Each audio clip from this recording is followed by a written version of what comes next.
So Lightwish sent me this set of 72 pastels, and I am always looking to see, is there a good budget-friendly option for people who are maybe just getting in to pasteling, or maybe just don't have the budget but still want a good range of colors. So that's what we're looking at today. So let's open this, which is always one of the more challenging things. This is a pretty nice sturdy box, which I'm happy to see. It feels nice to have products packaged well, even if they're less expensive.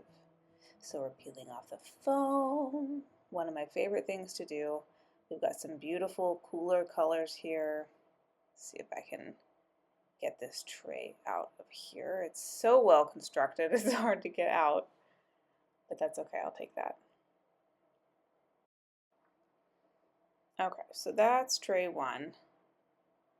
Let's take a look at the next tray, buried deep in our box here. Move all of this out of the way. Okay, tray two. Peeling back the foam, and we've got a lot of nice warmer colors. Look at these. This is pretty nice, I have to say. At first glance, this is probably one of the better budget sets in terms of color range that they're giving you. I think oftentimes what I find is many brands give you lots of mid-range colors and maybe a lot of light colors, but not a lot of dark colors. So I'm looking at this and like, this is a pretty good range for a budget set. So we've got some beautiful reds that we could use for poppies. Even our really darks, like there's like a dark green here, which is nice, and this dark purples. There's even a pretty decent range of warm greens, which is also, I think, something that I see often lacking in budget pastels. So again, like some good lights. I'm pretty impressed. Like I think I'm going to be able to make quite a lot of scenes with these. I'm liking these warm greens. These are also, I'm observing these are pretty large pastels, which is kind of nice because pastels can be quite expensive. So it's nice to see that you're getting a pretty reasonably sized stick of pigment to play with. But again, I have not painted with these. Like what you're seeing is me experiencing and holding these for the first time. What I'm going to paint is also something I'm painting for the first time. So you're getting a real-time version of, you know, what I'm experiencing with this brand. So let's dig in and see what we experience. So this is my reference photo, and I will put this on the screen throughout the painting, but you can see we've got this just really beautiful, dramatic sunset with it just sort of lighting up the top of this grassy field. So I'm really excited to dig into this. I think this Lightwish set is a pretty good landscape set, so let's see if we can replicate this photo. Let's do it.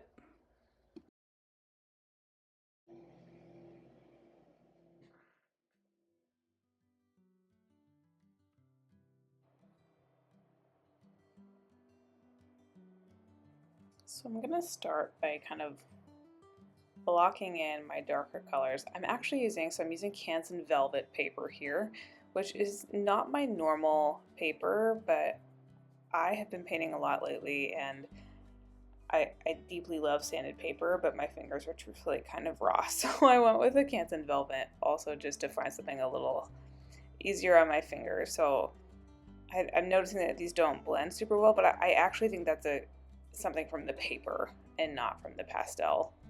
So I've broken this first one up. I like that this set has some decent grays in it because this sky and these clouds have a lot of gray rooted in it. So I'm just going to block in the general shapes of what I'm looking for. It's okay for it to be kind of loose. We're actually going to go back in a little bit with an alcohol wash.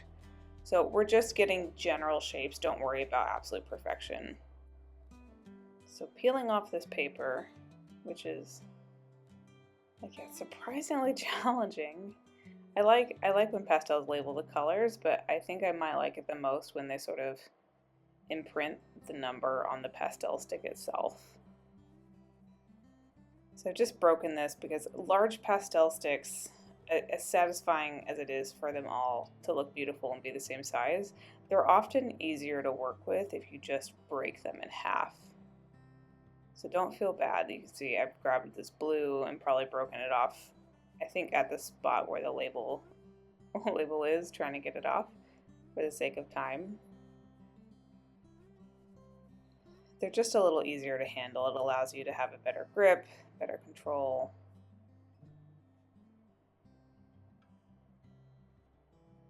And I just grabbed my dry rag, which swiped across the screen. I use a dry rag just to wipe my fingers as I go, especially when I'm changing colors. Like I just went from this blue to this sort of light tan. It just helps keep the pastel from getting too muddy or my fingers getting too messy. So that's a nice thing to have on hand. I just have like 15 of them from Amazon or Target or something.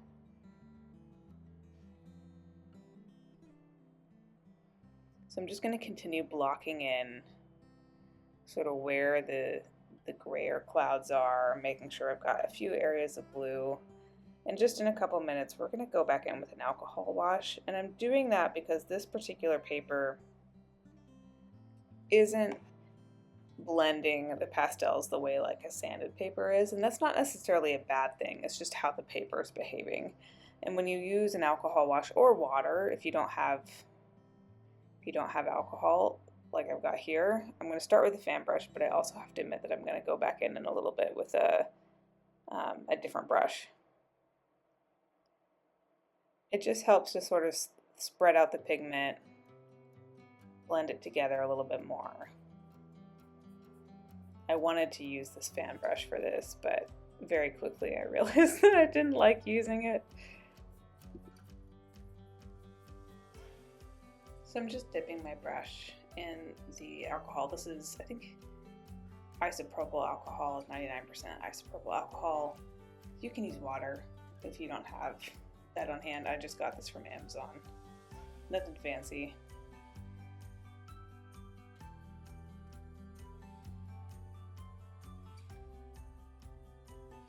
And now you can see I switched to I think this is a filbert brush. It doesn't really matter what paintbrush you're using. Just use what you have on hand. You'll occasionally find me doing this with like the paintbrush that came with my son's like Crayola finger painting kit. So use what you have. You don't need to go out and spend money on like super fancy paintbrushes. This is really just to sort of help get these pigments sort of blended together and spread across in a way that we're happy with. And it helps to thin it out a little bit so that you're not getting too muddy too quickly. The one thing I'll say is that I know there are people who like to do the whole underpainting at the same time. So land, sky, everything at once. I tend to work in sections. So I very often will just do the sky and get the sky where I want it and then go back later and add the land. Neither one is essentially right or wrong. You just sort of find what works for your rhythm. I don't really deeply believe in there being embedded rules in the right and wrong way to paint. I just do what feels right and what helps it feel like a relaxed experience.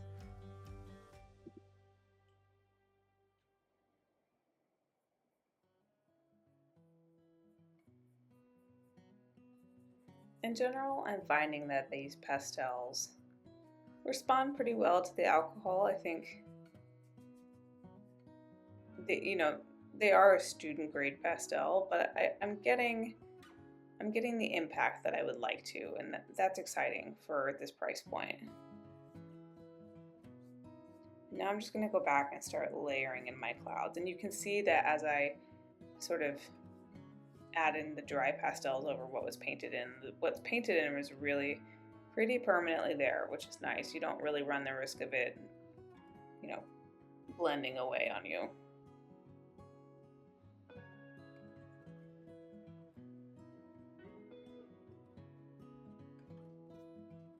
This is a sky that's going to have a little bit of that glowing effect. So in general, and much of this will come out later on in the process, I'm going to be using warmer and lighter colors as I get closer to that focal point, which is really where I'm sort of putting this white here.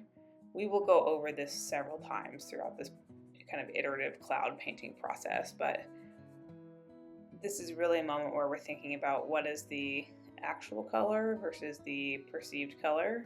Your brain wants to say, oh, clouds are gray. But in the case of having this sort of glowing sun, the clouds are actually getting more orange to pale yellow as you hone in on that focal point.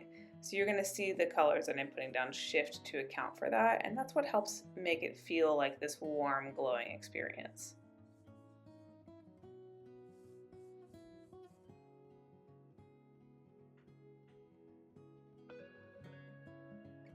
You can see this sort of peachy, very light color. This is a good color to sort of help bridge between that white sun and the clouds themselves.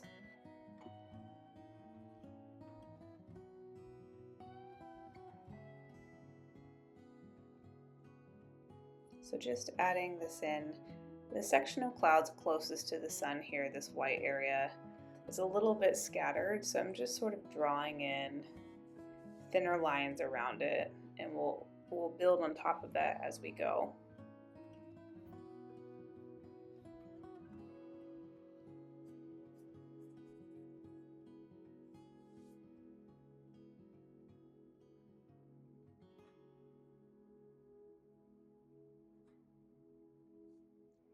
See that sort of like thin, almost scribbly line. We're going to build on that. So every time you paint clouds, whether it's in this painting or something else that you paint, you will go through a stage where you're like, what am I doing? It's okay. Trust the process. Keep going. The only way out is through.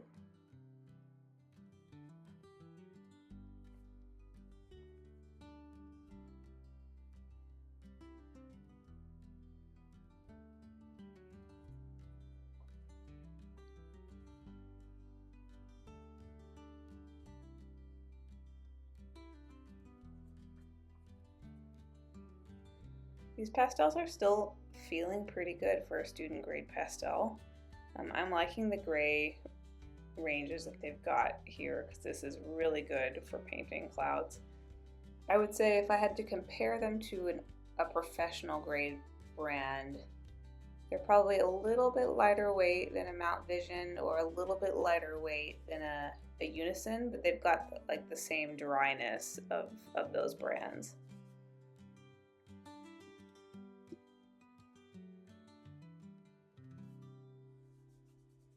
Just layering in a little bit more of my darks here.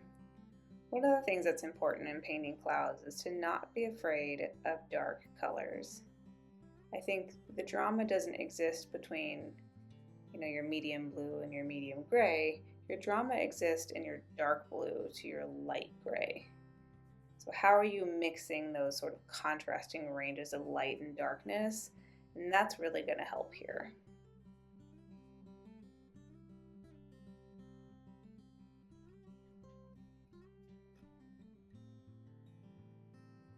Adding in a little bit of this orange here. I'm not going to use a ton of this, but this can be a good type of color to also signify that you've got a lot of light, but it's, a cloud that's getting a little bit darker close to your light source, if that makes sense.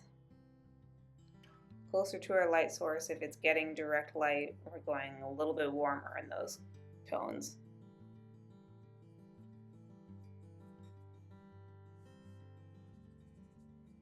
And these types of paintings, I swear, are a real trust the process experience. But I promise, because I'm recording this audio after I painted it, it does work, even if I was unsure in the moment.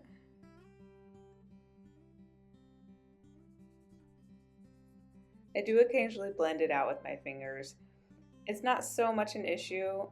I think in this particular painting, it's half habit, and it can be nice to just spread it out a little bit. I find that this paper is taking quite a lot of layers of pastels, and these particular pastels are not overly buttery or overly silky in a way that it eats up all of your tooth. It gives you quite a range of flexibility.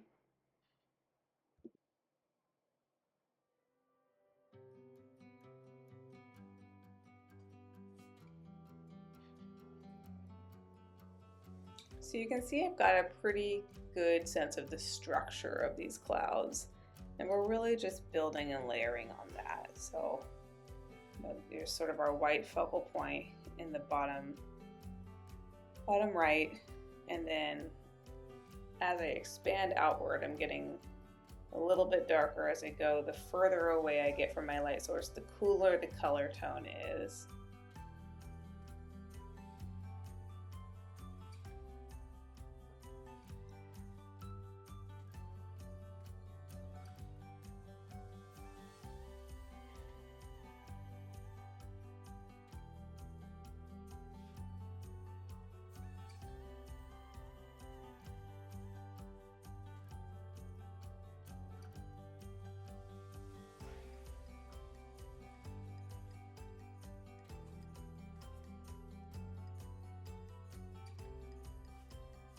I'm just going to keep iterating. You're welcome to, at any point in this video, fast forward as you need to, or slow it down. But if you get bored watching me paint, feel free to speed up the video speed.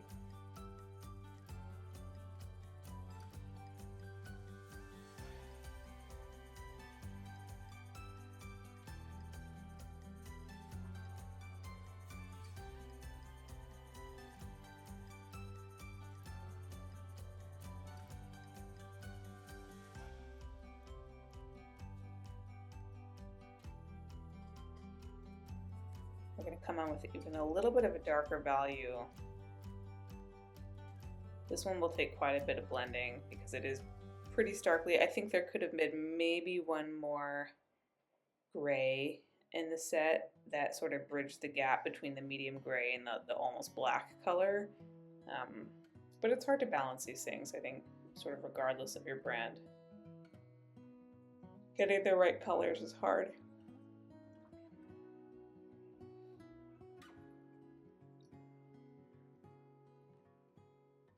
You can see I'm just sort of scribbling in some details. I just want it to feel like the clouds have broken up a little bit above where that sun is, and that the sun is catching just the edge of some of those pieces of clouds.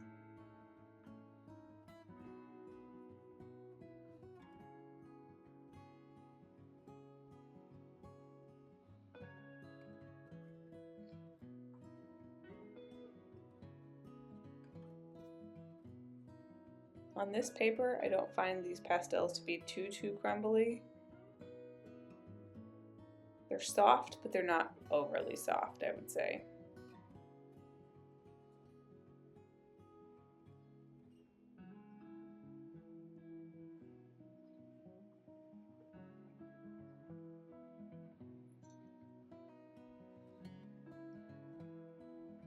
Just sort of lightly expanding some of the areas where that light is peeking through the clouds, and I'm liking how the shape of this is coming out. I know we have a ways to go, but it's nice when you can sort of see it in your mind as you're painting.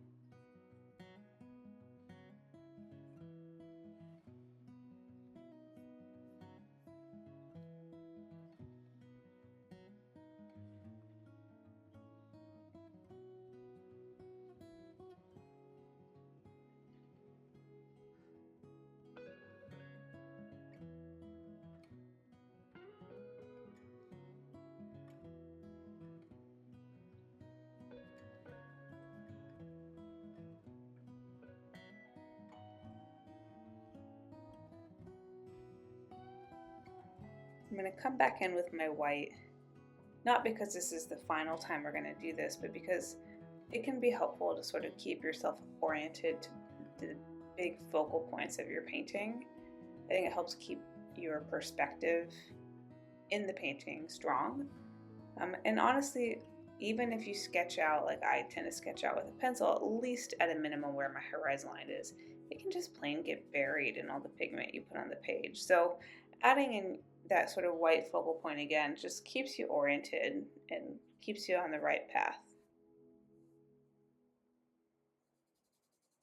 So just layering in some more grays, going a little bit lighter here, realizing I didn't like that, and going a little bit darker with my blue again.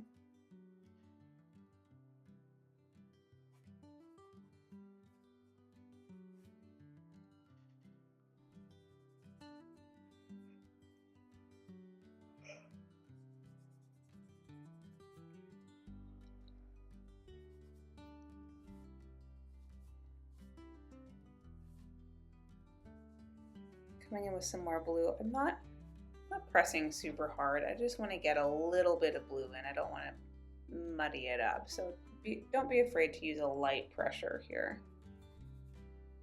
You can also then, if you're using a light enough texture and you want that area of the clouds to come through, you can actually keep some of that texture. You don't even have to blend it all.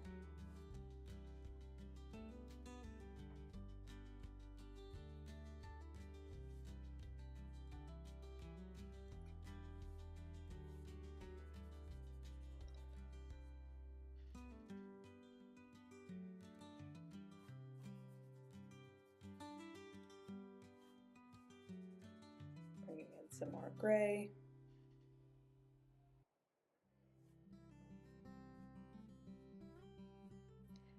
I will say never feel bad if it takes you a while to paint clouds. I feel like clouds are one of those things you can look at and you're like, yeah, I can totally freaking paint that. And then you start and you're like, how in the world is this gonna work? So, you know, if that's you, don't panic. If I'm alone in that, that's okay. Clouds are hard, at least in my opinion. Clouds are hard.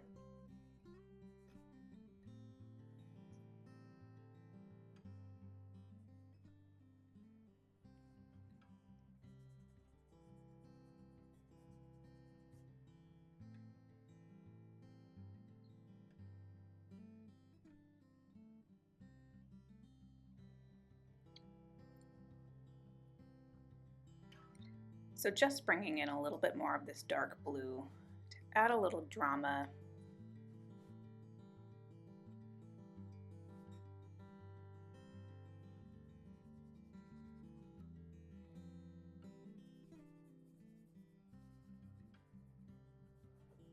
Continuing to shape these clouds.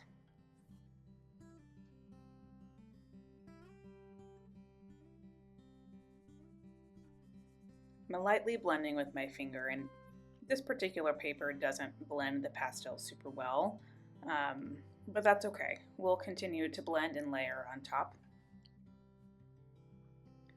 Bringing in a little bit of a lighter blue.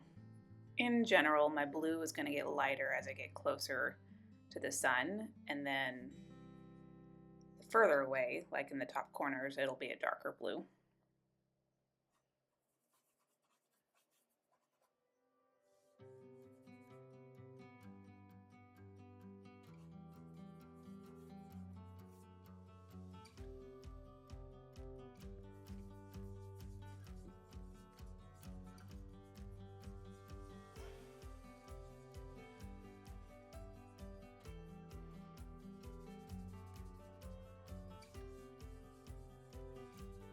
Just starting to smooth this out a little bit more with my finger.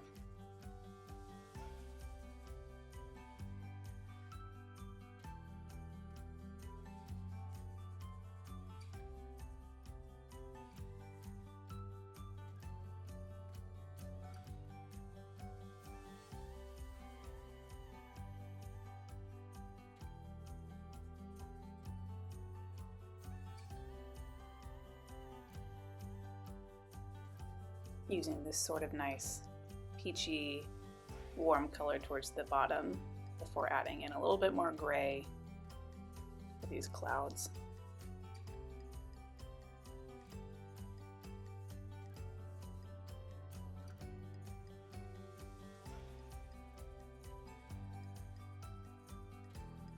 This tan can give a nice feeling that there's some light poking through clouds along the bottom there.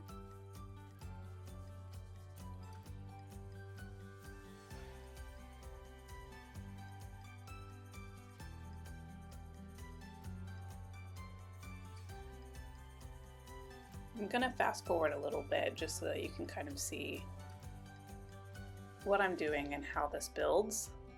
Just sort of layering on again. The nice thing about this pastel specific paper is that it can take a lot of layers. It's very iterative, so just keep going. And if you have a pastel specific paper, this can be really helpful. If you don't, you know, do your best.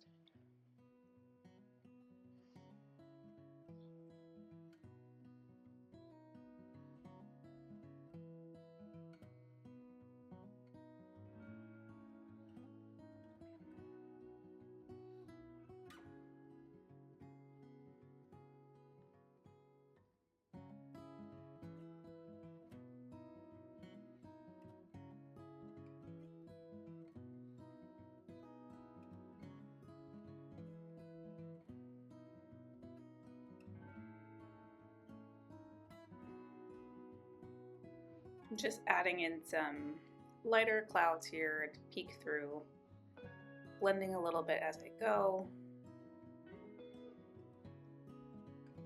Coming back in with this lighter gray.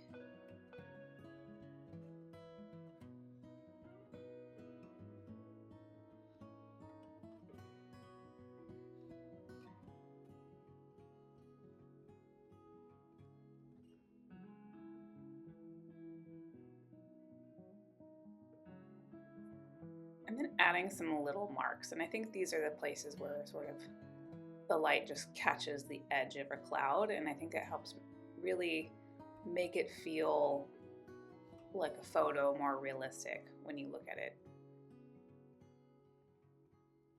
You see, as I'm closer to the light source, I'm using a sort of a peachier color versus a grayer color. Always looking to bring in the warmth as we're getting closer to the light source, and cooler colors as we're getting further away.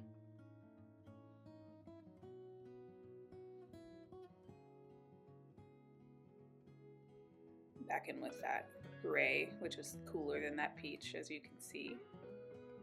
Adding a few little wisps.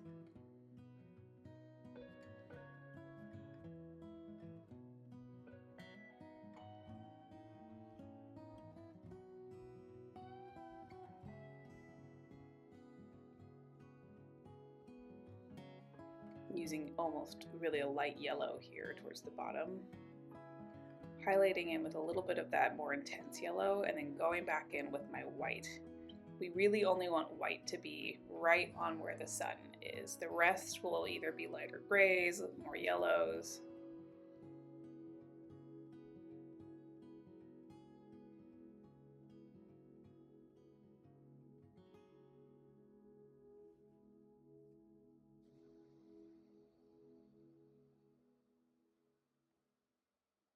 Adding in a couple of little dark accents here.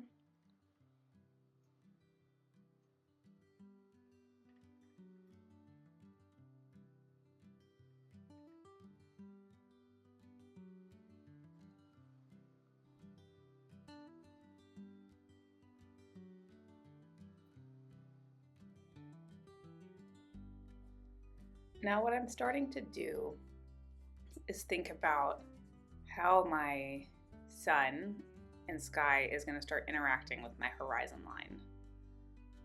And the land right below the sun, even though if you were, standing there in person, are, probably all green and trees.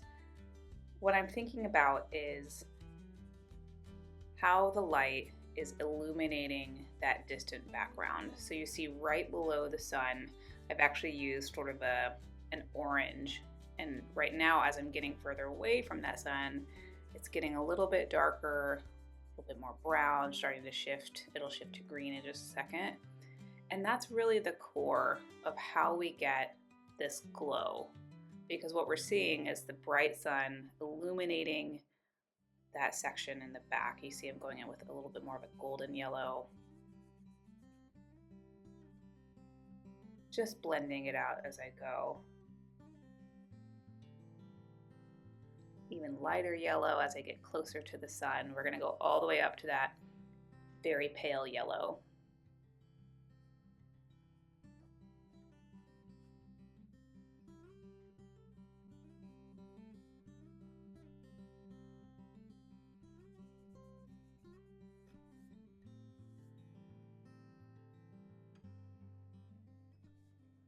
Now I'm going to start thinking about that tree line in the distance, using a pretty dark value here. And now that you're seeing that dark come in, you can kind of tell how that area right directly underneath the sun, how that helps it glow a little bit to have that sort of orange to yellow gradient. Just using a little bit of a brush here to blend this out.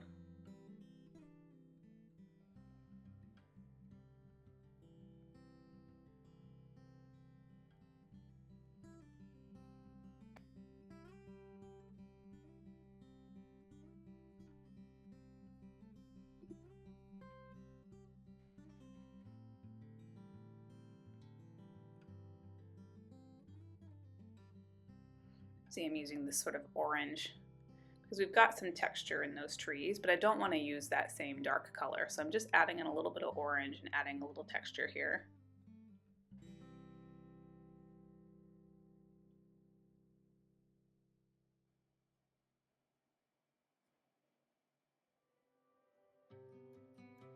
Forgive the slight blur of the camera. I promise it will refocus shortly. You're truly getting the real-time version of me making content and learning how to do this as I go. Getting a little bit browner here as we're getting further away.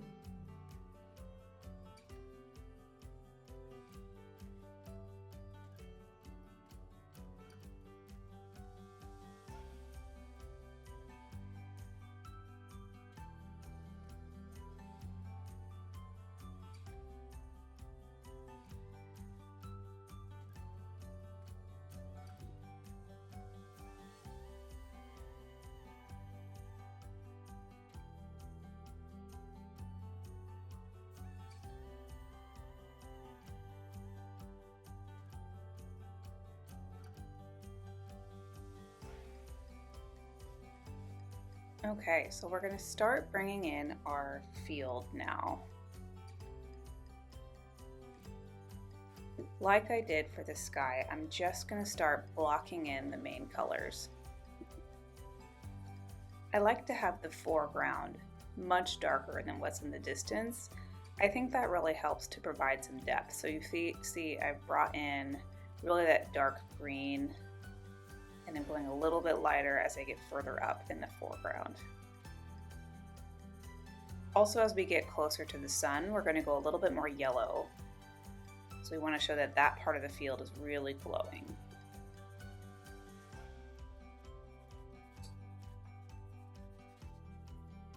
Then we're going to go back in with our alcohol wash in just a minute. So that's why I'm not spending too much time, perfectly covering everything and starting to blend yet. There's really this yellow here. And you can see I've clearly broken this pastel stick in half because I do find a lot of the times they're easier to use, especially if I'm using them a lot to cover a wide swath of area. I'm going to finish actually maybe breaking one of the rules apart, and I'm going to add black at the bottom. I love using black and white in my paintings. I know some people say you should never use black, but honestly there are no rules. Just paint what's fun. So I'm adding in some black. This is going to really help to start turn into some of that texture. Okay, and I've grabbed my alcohol with my fan brush, which I'm trying again because I'm determined to like this fan brush. I think I'm probably going to switch to my filbert brush in just a second, but I'm going to grab this edge because I don't really want to blend too much along my horizon line. I really just want to blend below it.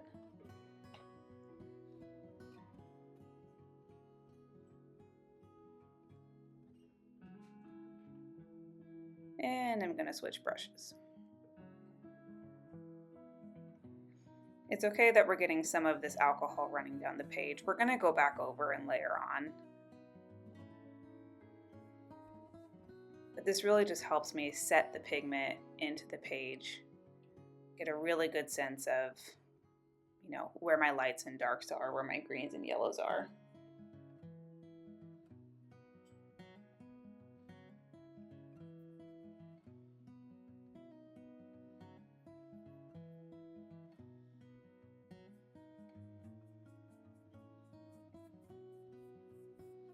I'm finding that these pastels do blend pretty well.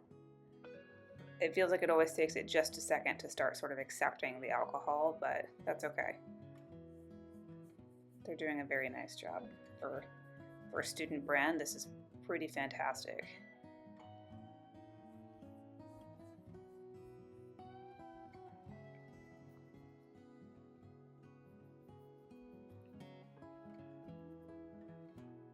I'm going side to side here because I don't want to necessarily immediately bring up these really dark greens and blacks up to the area where I have yellow. So I'm kind of keeping my brush strokes blocked around in the same areas that I put the color to start with.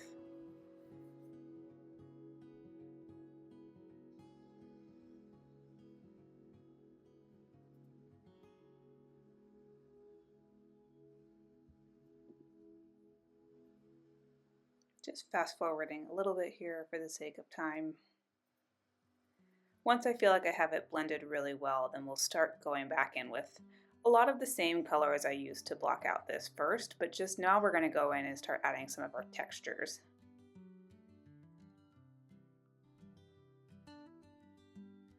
Just sort of lightly tapping and adding in some texture to get a sense of that field off in the distance. And I'm using this light yellow because our field furthest away from us is that yellowish color.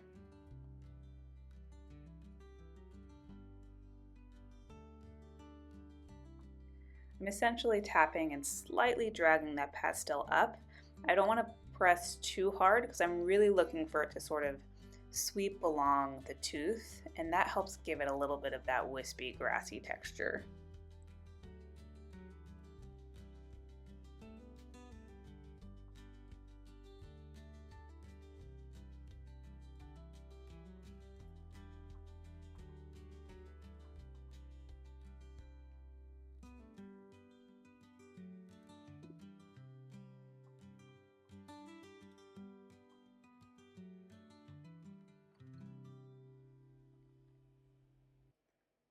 So I'm just sort of tapping in now with the green, and I'm going to do this across a lot of these sections, just sort of tapping in, dragging up a little bit to create the texture with some of the darker colors, the greens, the yellows, using my finger to, sort of push that pigment up a little bit, helps just to create this soft sense of texture. And we're looking for where there are some shadows, where there are some highlights. And this is not an exact science, so do what feels good. And you can always go over with a new layer if it's a little too harsh or a little too light.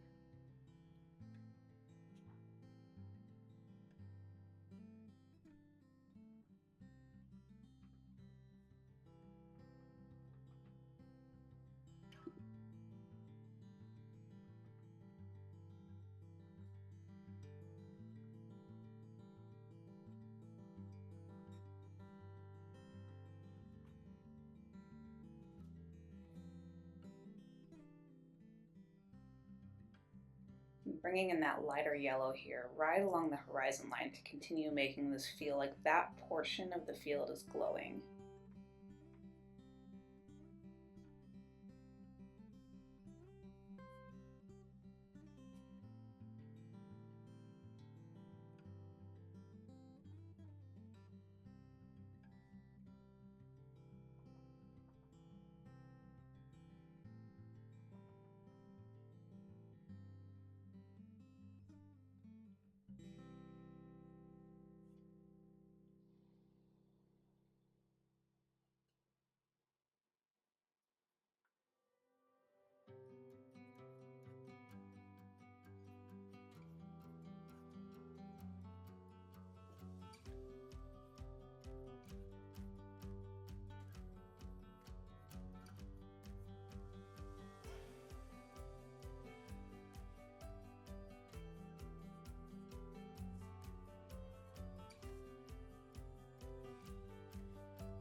Just continuing to tap in some of these horizontal movements. You're starting to kind of see some of that texture come through. Very lightly sweeping up with this nice golden color on top of my green here. And you can kind of start to see how that gives that wispy, grassy feel. I'm going to use this darker green to also make sure I'm periodically adding in some shadows in places, because we want it to have that depth. So still being very light-handed, just lightly tapping, a little bit of blending.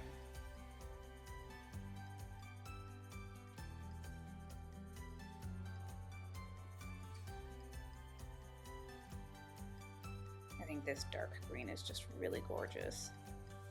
It's kind of a cooler green, almost a little bit of a blue green, which is nice and contrasts well with the very warm yellows. And very lightly touching. If you press too hard, you may find that it really just covers up too much of your other pigment, and we like that texture that it gives when we're very light-handed.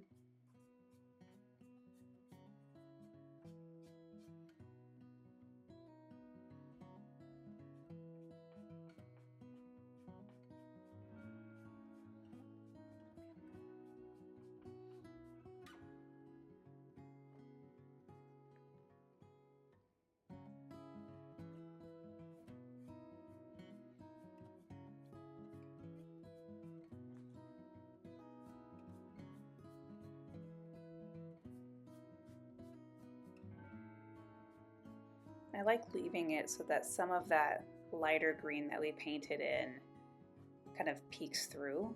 I think that sort of shows that the sun is kind of shining through the grasses. Just going to keep adding in this texture.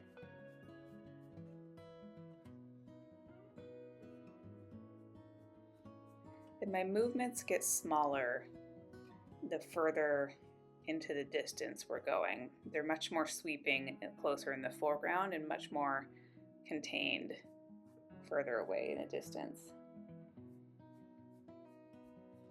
I'm coming back in with my black here because I can't help myself. I love black.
Now I'm rolling in a little bit more specific kind of blades of grass here.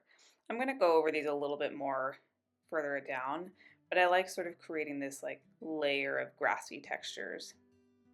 And I'm just rolling the very edge of that pastel. And then I like to sort of blend the bottom of that grass so that it's not as hard of a stopping point. This step is sort of optional. Sometimes I like to do this to see if I like it and then may or may not cover it up as I get further into the painting. Going in with a little bit of a darker green here so that we've got a few different shades of texture.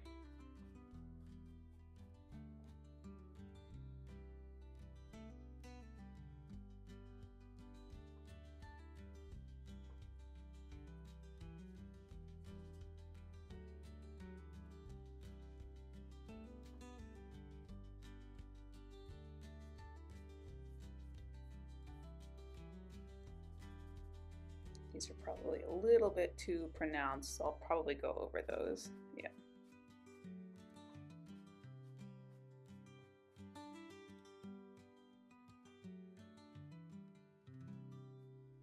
And now my goal isn't to show the viewer every single blade of grass. What we're doing is giving them enough detail to kind of help them, interpret that themselves, help them understand that what they're looking at is a field of grass, not to literally give them every blade.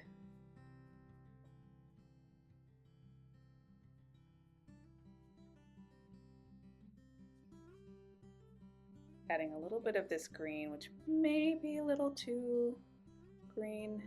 We'll see. We'll keep playing with it.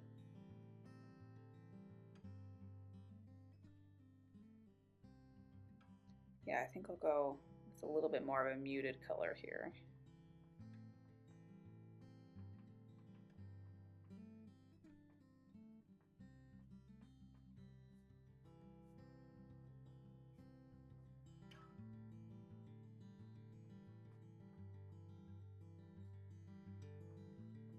Just adding in a little bit more texture.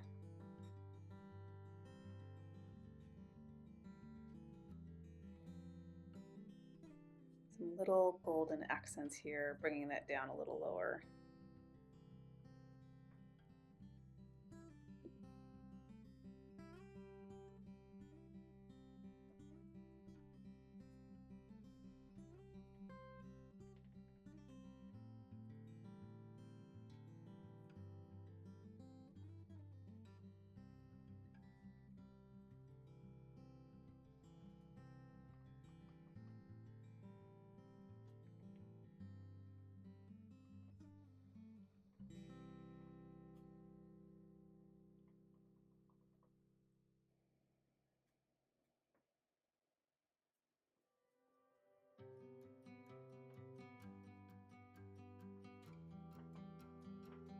Adding a few little vertical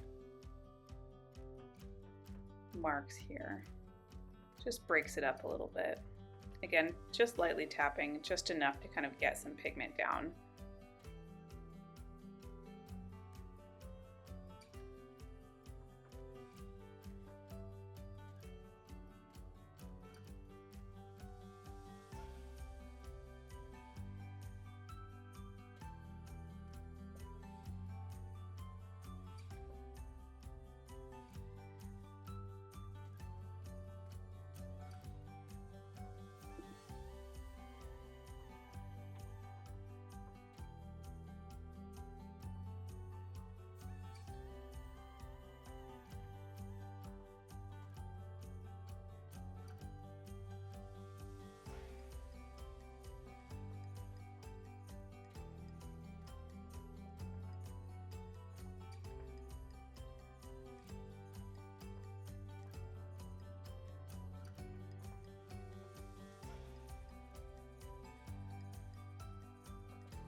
Keep adding a few of these vertical marks using a few different colors. I think it really helps to blend between each of the sections.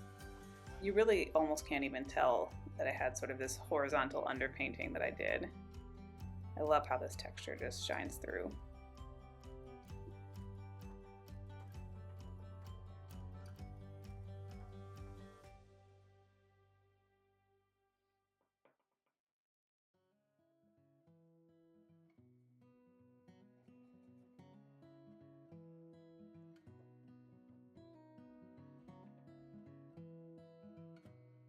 Coming back in with a little bit of black just to sort of soften out some of those grasses that I put in.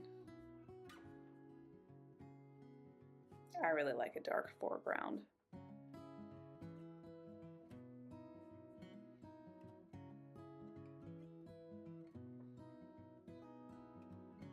Oops. Blend that out a little bit.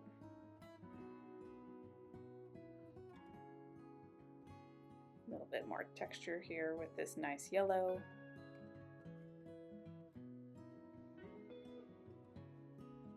I love rolling on the edge of pastels. I do it in a lot of my paintings. I just want to add a little bit of extra glow here. This is a very light yellow. Now I'm going to add a last little swipe of white to really get that glow solidified. I'm assigning my painting, and then I realized I wanted to actually add a little bit of iridescence to this. So I've got also from Lightwish that they sent me quite a while ago, actually, some iridescent pastels, which are really fun. Because why not? I love a little sparkle, so let's add some sparkle. They've got this nice golden color that I'm going to add in here.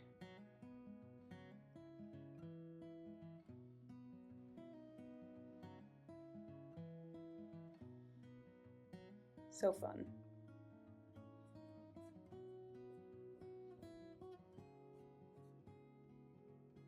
I don't use iridescent in all my painting, but every once in a while it just feels nice to add a little whimsy.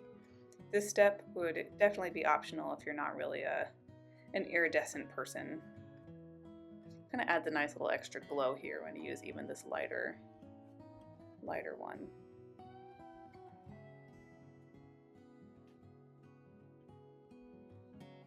Even a little bit of an iridescent white. Just gonna blend that a little bit.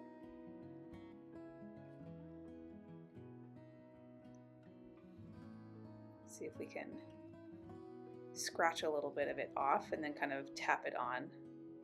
Sometimes it's a fun way to add some different textures. A little bit of green iridescent. Might have gone over my horizon line a little bit there, but you know, everything's fixable, right? Fix this a little bit. That got a little bit messy. And that's the painting. It was so fun to try these Lightwish pastels. I'm pretty impressed at how versatile the color set of this is. So if you're looking for a good kind of entry-level student grade set, I think this might be one of my favorites that I've found so far. If you decide to paint along and try this tutorial, tag me. I love seeing the things that you guys paint. It makes me feel so good. I hope this helps, and happy pasteling.